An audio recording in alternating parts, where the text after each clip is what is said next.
protected by Guaranteed Rate. Whether it's a purchase, refinance, or cash out refi, your first move is to visit rate.com. And to catch all the action on the field, secure your spot with a 2022 ticket package. Full 40, 20, and 10-game plans, all available. First pitch to Zach Remillard is fouled off right over the top of our booth. So 0-1 as the White Sox come to bat in the bottom of the second. See Remillard's numbers with Charlotte there. Steve Stone, Connor McKnight here with you on NBC Sports Chicago. First game of spring for both of these teams. Here's the next one as Remillard pounds it into left. Back goes Artis, and it is gone! Another home run for the White Sox. Zach Remillard, the second of the day. He matches Andrew Vaughn, and it's 2-1 Sox. Nice to see a little power from the boys as we get spring training started.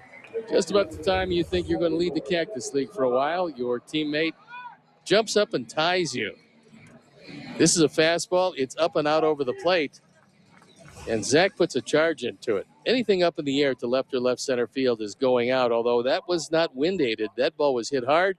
The wind has died down somewhat. And a 2-1 lead. Looked like a breaking ball that didn't take from Holmes to Sebi Zavala, so 1-0.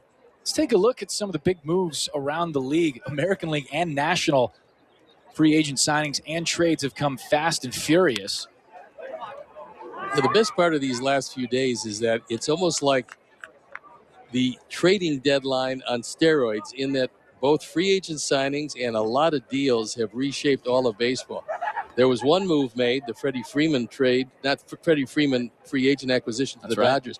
I was very happy with, because I was afraid he would come to the American League. Didn't want to see him in Boston. I certainly didn't want to see him in New York. And he wound up with the Dodgers, which means that we will see him on occasion. We just don't have to see him all the time. We got pages and pages of moves for you, and we're not done either. Some free agents, some really talented ones, still outstanding. Swing and a miss by Zavala on the 2-1. Well, just a couple of them. There's Story, there's Castellanos. There Carlos Correa, fellas, pretty good. Correa, I think Correa's going back to Houston. That's the feeling that I get. He had an opportunity with a couple of the real free spending teams, but that went by the boards. So I'm thinking for a little bit less than they wanted to spend, or that he thought he was going to get, I think he goes back to Houston, but that remains to be seen. He is a terrific player. He is indeed. White Sox have gotten in on some free agent work as well. 3-2, line drive out to left field. This is going to get down. Zavala will take the big turn around first and coast into second base for an easy double. So a lot of pop for the White Sox. As we take a look at some of those moves. Gary Sanchez and Gio Urshela, now Minnesota Twins, as Josh Donaldson and Ben Rortvedt go over to the Yankees. The Twins also picked up Sonny Gray from the Reds. We take a look at some of the moves in the division. Longtime White Sox Carlos Rodon is to the Giants. Well, we will have to deal with Winker and Suarez as they go to Seattle from the Reds. Matt Olson will leave the league. That's usually a good thing. He's going to wind up with Atlanta. And Anthony Rizzo for a couple of years. So they were in the mix for a few of the more impactful, shall we say, first basemen. And Anthony Rizzo, who got traded over there last year, found a home there for a couple of years. Joelky Cespedes.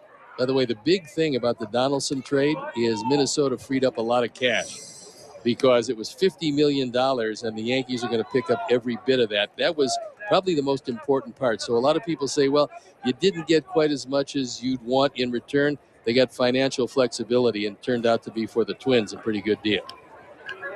Toronto Blue Jays have made some impactful moves as well. Cespedes tries to check it up there. Yeah, the Blue Jays have left nothing to the imagination. They're going to empty out the bag to get everything they can to not only be relevant, they want to win the East. And the East has become some tough division. What a nightmare to play in the American League East in 2022. High fly ball from Cespedes. Another one out to left. Steve said it would go if you hit it there, and Cespedes, listen. Another home run for the White Sox, 3 on the day. This a 2-run shot from Yoelqui Cespedes. Well, this one was the biggest of all of them. I mean, he just reached out seemingly with one hand, but put a charge into it. That one made it over the bullpen, over the first wall, over the umbrellas, and maybe scattered a few folks in the Dodgers clubhouse. And the Dodgers share this facility with our Sox. Yoelqui, he got most of this. I mean, he's looking at it. He realizes this is long gone. Just one of the youngsters on the horizon. And, you know, we were ranked 29 as far as our system is concerned. But talking with Tony La Russa, our front office, Kenny Williams, Rick Hahn, and everybody associated with our minor league talent, there is a lot of talent down there. Tony La Russa was absolutely ecstatic when I talked with him because, you know, before it was settled, he was here looking at the young players on a daily basis. And he told me that, he said, I don't know where that 29th came from, but there's a lot of guys that are real good down there, and we're seeing it today. 2 young players in the White Sox system, Yoelqui Cespedes and Oscar Colas, who's over on the other side of town today, playing for the White Sox against the Cubs, are in that mix. 0-1 to the leadoff man, Jose Rodriguez, after a foul ball. And both of those guys weren't able to play a lot of baseball, what with their travel issues, immigration issues, and, of course, COVID-19 scratching the bulk of 2020. Well, I just think the sky's the limit as far as this organization is concerned. We talked about an exciting year last year. There's a whole lot of guys you're going to see in the spring that you won't necessarily see during the season, but understand that they're developing on a daily basis, and that's what young, talented guys have to do.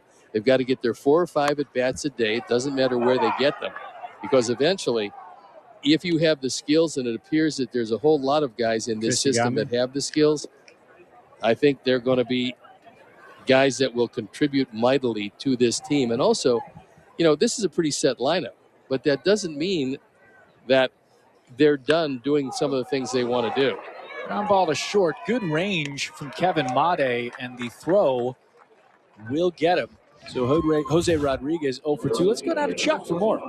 You were talking about Yoelqui Cespedes, and obviously he is the younger half-brother of Yoenis Cespedes. And great quote I found from Yoenis back a couple years ago. He said about Yoelqui, something that makes me very proud is that he's going to work really hard to be better than I am. How about that from Yoelqui? Love to hear the work ethic. Thanks, Chuck. Floater out to right, and Andrew Vaughn is 2 for 2. Hit a home run in the first inning, and now has a single. The White Sox have sent 5 to the plate. 3 have scored here in the second inning, and Vaughn stands over at first base with Gavin Sheets stepping in for his second turn. So that looked like an innocuous little single to right, but what that showed you is the reason Andrew Vaughn is going to be quite an average hitter is because he knows which pitches he can pull and which pitches the pitcher's not going to allow him to pull, and that's the one you take the opposite way. That is the mark of a high average hitter. Don't be fooled by 235 last year because there was a lot that went into that, but this is a high slider. He realized you take it the opposite way. There's a lot of hits to right and right center field, and Andrew's going to find a whole lot of them. Sheets now 0-2 on the count after a big rip at the first pitch. You take a look at Vaughn there. Pardon, 1-1. Sheets flat out to right field in his first at bat. He's a guy who's used the opposite field a little bit when he came up as well. Obvious power for Gavin Sheets, but he's been able to shoot things down the third baseline. This one down the first baseline. Up with it is Bryce Ball, and the return throw is in time.